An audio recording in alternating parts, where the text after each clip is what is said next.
Hello guys, welcome back to my channel বাংলায় business. তো প্রত্যেক বছরের মতো এই বছরও 14th জুন, ডেটটা ভ্যারি করে, বাট 14th জুন এই বছর কিন্তু নিটের রেজাল্টস ডিক্লেয়ার্ড হবে।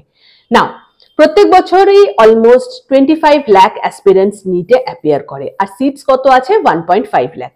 আগের থেকে অনেকটা বেড়েছে, বাট অনলি 1.5 লাখ। তার মানে 23,50,000 বাচ্চা কিন্তু চান্স পাবে না নিটে।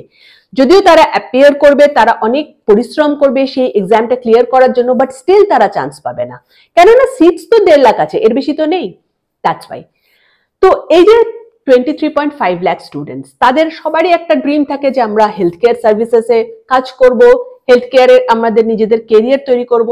তো ডাক্তার না হয়েও কিন্তু হেলথ কেয়ারে নিজের কেরিয়ার তৈরি করার অনেকগুলো রাস্তা আছে, আর এই ভিডিওটাতে তার মধ্যেই একটা কেরিয়ার পাথ আজকে আমি ডিসাইড করব, দ্যাট ইজ মেডিকেল মাইক্রোবায়োলজি।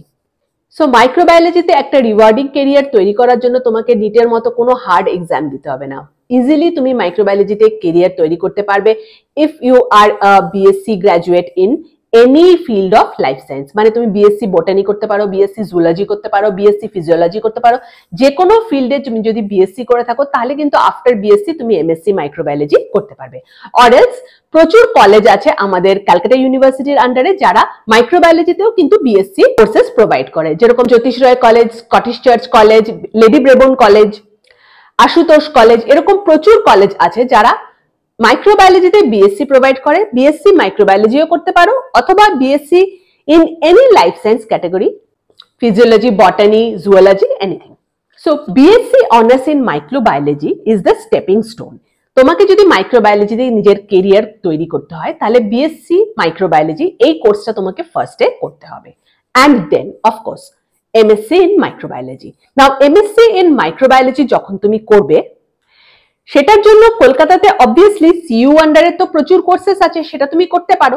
সেটার জন্য কোনো এক্সাম তো দিতে লাগে না, কিছু কিছু কলেজে এক্সাম দিতে হয়, যেরকম প্রেসিডেন্সি কলেজের এক্সাম হয়, সেন্ট জেভিয়ার্স কলেজের এক্সাম হয় নিজস্ব, সেখানে এক্সাম দিতে হয়। আদারওয়াইজ তুমি এমএসসি, তোমার যদি বিএসসি তে কোয়ালিফাইং মার্কস থাকে সেখানেই তুমি চান্স পেয়ে যাবে for the MSc courses. But তুমি যদি কলকাতার বাইরে এই কোর্সটা করতে চাও, which are very rewarding, like Symbiosis University, saint Xavier's Mumbai, Jamia Millia university, JNU, KIIT, এইখানে তুমি এমএসসি ইন মাইক্রোবায়োলজি করতে পারো। দিজ আর ভেরি রিওয়ার্ডিং, সেখানে প্রচুর প্রচুর অপরচুনিটিস তুমি পেয়ে যাবে।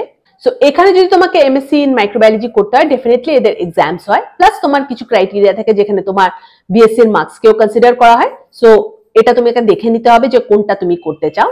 তুমি চাইলে কলকাতাতেও করতে পারো, তুমি চাইলে কলকাতার বাইরেও করতে পারো। ওয়ান্স তোমার বিএসসি ডান হয়ে গেল অ্যান্ড তোমার এমএসসি কমপ্লিট হয়ে গেল ইন মাইক্রোবায়োলজি, তারপরে কিন্তু মাইক্রোবায়োলজির অ্যাকচুয়াল ক্যারিয়ারটা স্টার্ট হয়।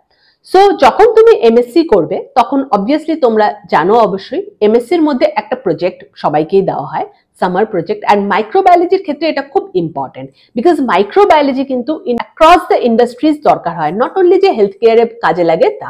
So once your MSc is over, তুমি এমএসসি কমপ্লিট করে নিলে, তারপরে তুমি ইন্টার্নশিপস এর জন্য অ্যাপ্লাই করতে পারবে, তুমি রিসার্চ অ্যাসোসিয়েটস যেখানে নেয় সেইগুলোর জন্য অ্যাপ্লাই করতে পারবে।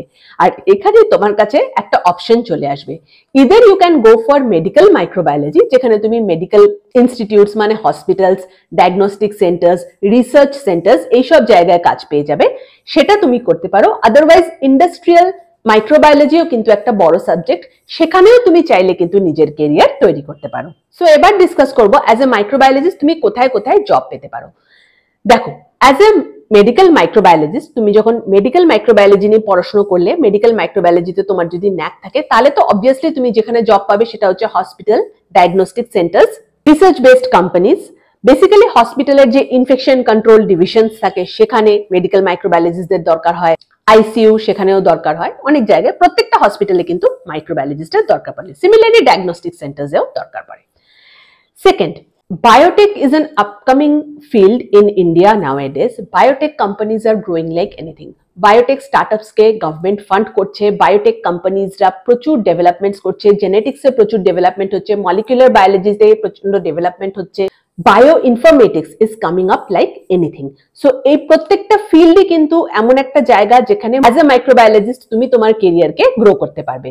সো তুমি কোনো বায়োটেক কোম্পানি জয়েন করতে পারো, কোনো ফার্মা কোম্পানি জয়েন করতে পারো, কোনো ড্রাগ রিসার্চ কোম্পানি জয়েন করতে পারো। অ্যাপার্ট ফ্রম দ্যাট, যেরকম প্রাইভেট সেগমেন্টে তুমি হসপিটালে মেডিকেল মাইক্রোবায়োলজিস্ট হিসেবে জয়েন করতে পারবে, গভর্নমেন্ট হসপিটালেও কিন্তু মেডিকেল মাইক্রোবায়োলজিস্টের দরকার হয়।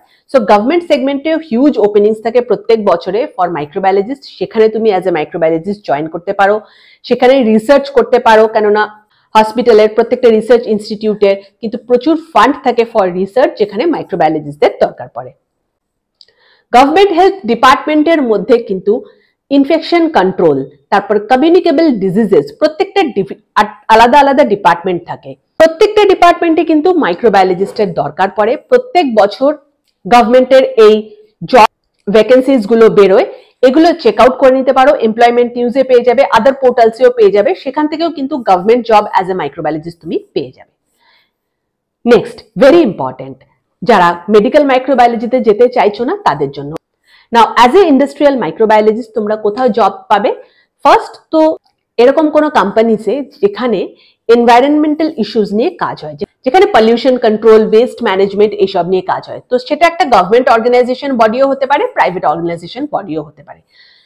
তোমরা দেখে থাকবে যে plastic eating bacterias, water treatment, sewage, এগুলো প্রত্যেকটা কাজ করতে কিন্তু কারা করে? বেসিক্যালি ব্যাকটেরিয়ারা করে। আর যেখানেই ব্যাকটেরিয়া, ভাইরাস, এরকম প্যারাসাইটস চলে আসছে সেখানেই কিন্তু মাইক্রোবায়োলজিস্টদের কাজ। সো এই জায়গাটাতে একটা হিউজ অপরচুনিটি থাকবে for employment. Next, food and beverage industry. না, ফুড ইন্ডাস্ট্রির মধ্যে প্রত্যেকটা ফুড কোম্পানি, যারা বড় বড় কোম্পানি, তাদের নিজস্ব ল্যাব থাকে যেখানে তারা কোয়ালিটি টেস্টিং করে। অবভিয়াসলি সেখানে মাইক্রোবায়োলজিস্টদের দরকার হয়। আর এরকম প্রচুর ইন্ডিপেন্ডেন্ট ল্যাবসও থাকে যারা ফুড টেস্টিং করে, তো সেখানেও অবভিয়াসলি মাইক্রোবায়োলজিস্টদের দরকার পড়ে, তো সেখানেও তোমরা জব পেয়ে যাবে। Apart from that, beverage industry. Beverage ইন্ডাস্ট্রির মধ্যে ব্রিউয়ারি, মানে যেখানে অ্যালকোহল তৈরি হয়, সেটাও একটা বিরাট বড় জায়গা যেখানে কিন্তু মাইক্রোবায়োলজিস্টের দরকার পড়ে। কেন দরকার পড়ে? না, এই যে ব্রিউইং প্রসেসটা বেসিক্যালি কি হয়, ব্যাকটেরিয়ারাই করে, তো এই যে ব্যাকটেরিয়াকে কন্ট্রোল করার জন্য কিন্তু মাইক্রোবায়োলজিস্টদের দরকার পড়ে। সো এটাও একটা হিউজ জায়গা ব্রিউয়ারিজদের, যেখানে মাইক্রোবায়োলজিস্টরা জব পায়, সেখানেও তুমি চাকরি পেয়ে যেতে পারো, অ্যাপ্লাই করতে পারো। অ্যাজ এ মাইক্রোবায়োলজিস্ট তোমার কাছে চয়েস থাকবে যে তুমি মেডিকেল মাইক্রোবায়োলজিতে যাবে কি ইন্ডাস্ট্রিয়াল মাইক্রোবায়োলজিতে যাবে। It's up to you, up to your interest, যে কোনো ফিল্ডই তুমি চুজ করতে পারো। এটা তো গেল জবের part. Now apart from job, তোমার যদি মনে হয় না আমি জব করব না, I will go for higher studies, microbiology ফিল্ডে কিন্তু প্রচুর হায়ার স্টাডিজ করার চান্স আছে। And by higher studies I mean to say that এখানে হায়ার স্টাডিজ করার সাথে সাথে কিন্তু তোমরা একটা গুড ইনকামও করতে পারবে, like research associates, Professor's, lab technicians, তোমাদের কাছে চান্স থাকবে অ্যালং উইথ ইয়োর স্টাডিজ, যেখানে তুমি পিএইচডি করছো, তোমার টাইম স্পেন্ড করছো with your higher studies. Along with that তুমি কিন্তু কিছু কাজও করতে পারবে, যেটার জন্য তুমি একটা ভালো পেমেন্ট পাবে। আর ইনফ্যাক্ট তুমি যদি সিএসআইআর নেট যে এক্সামটা হয় সেটা ক্লিয়ার করে থাকো, তাহলে তো তুমি একটা good amount of fellowship expect করতে পারো, which will of course help you in your PhD. Otherwise আরেকটা চান্স থাকবে তোমাদের কাছে ওপেন, দ্যাট ইজ জিআরই, টোএফএল, এই এক্সামস গুলো দিয়ে তোমরা অ্যাব্রডে গিয়ে নিজের কেরিয়ার এস্টাবলিশ করতে পারো ইন মাইক্রোবায়োলজি। সেটা রিসার্চ হতে পারে, সেটা টিচিং কেরিয়ার হতে পারে as a professor, because European কান্ট্রিজে there is a huge demand of professors, teaching professionals, যারা বায়োটেকনোলজি, মাইক্রোবায়োলজি এইসব সাবজেক্টগুলোতে specialised. So as a microbiologist তোমার কাছে career opportunities are very huge. তোমাকে এটা চুজ করতে হবে যে তুমি কোন কেরিয়ারটা অপ্ট করবে। তো যদি এবছর তুমি নিটে অ্যাপিয়ার করে থাকো, অ্যাপিয়ার নাও করে থাকো, বাট বায়োসায়েন্সে একটা রিওয়ার্ডিং কেরিয়ার তৈরি করতে চাইছো, তাহলে প্লিজ কনসিডার মাইক্রোবায়োলজি। কেননা মাইক্রোবায়োলজি এমন একটা আপকামিং ফিল্ড যেখানে কিনা তোমরা একটা রিওয়ার্ডিং কেরিয়ার তৈরি করতে পারবে along with a very good salary structure. Hopefully কিছুটা হলেও এই ভিডিওটা তোমাদেরকে হেল্প করবে to make right decisions for your career. ভিডিওটা যদি ভালো লেগে থাকে তাহলে বাংলায় বিজনেস চ্যানেলটাকে সাবস্ক্রাইব করবে অ্যান্ড এই ভিডিওটাকে নিজের ফ্রেন্ডসদের সাথে শেয়ার করবে। Thank you for watching. Bye by.